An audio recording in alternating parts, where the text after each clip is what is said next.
during the rainy season, nagkakaroon ng pagbabaha, uncontrolled yung flooding. So isang problema ng ating bayan dati, lalo na sa inyo dyan sa baba, flooding. Okay, so para ma-resolve yung flooding na yan, i-conceptualize ng ating mga old mga mambabatas ng 1960s yung isang Republic Act creating the Pantabangan Dam. Ang nangyari sa Pantabangan Dam, nagkaroon ng apat na important purpose yung construction ng dam. Unang-una, number one, yung flood control na tinasabi natin. Dahil naiipon na yung tubig dyan, nakokontrol na ang pagbaha dahil meron siyang harang, may dam. Pangalawa, power generation. Ito na nga yung pinakamalaking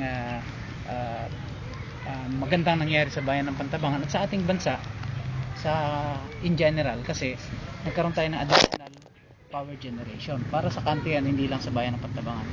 Pangatlo, irrigation. Okay, ang irrigation, ang nakikinabang yan hindi kaming taga Pantabangan, kayong nasa baba, kasi kayo ang may mga dirid.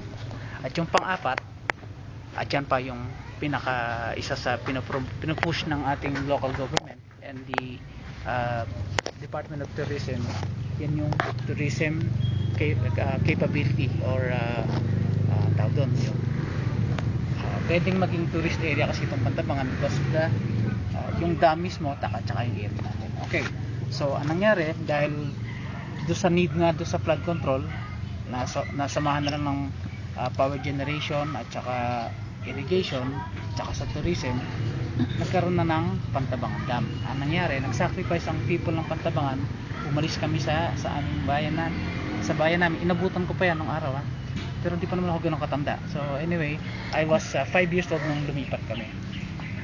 Nangyari, meron kaming napapanood na movie, hindi naman movie, parang documentary nung paglipat. Kung familiar kayo doon sa Exodus ng mga Israelites, parang gano'n ang feeling namin. Kasi iniwan namin yung settlement namin at inalis lahat ng gamit, binuhat lahat ng mga bahay, ginibayan individually, kanya-kanyang tao. At 1973 yung Exodus na yan, yung paglilipat. Okay, so inilipat kami sa lahat ng bahay sa lumang Pantabangan, at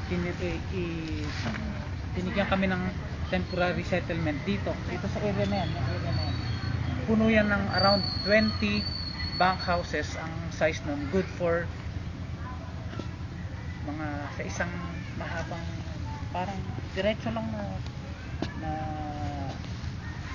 parang school na ganyan, no? Pero made of pawid and kogon and sawali. Ang nakatira doon 10 families sa bawat isang mahabang ganyan. So mga 20 na ganyan, 20 sunod-sunod dyan sa area na yan, doon kami tinira. At doon nagsimula yung settlement while constructing individual houses for the people. Ito namang individual houses na to, kasama yan sa proposal ng media dati, National Education Administration, kapalit ng mga bahay na iniwan namin sa outside. Anyway, stayed there for around 6 months bago kami napalitan sa aming mga tirahan. Wala na kasi yung example na ordinary bahay, sa mga pader lang, tapos yung room,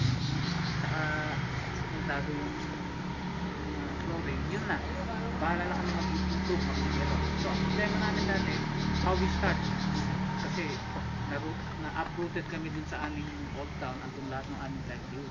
Ang nangyari, dahil pinalipat na kami, pinayaran namin yung ibang properties namin, kaya lang, iba yung nawala na yung mga old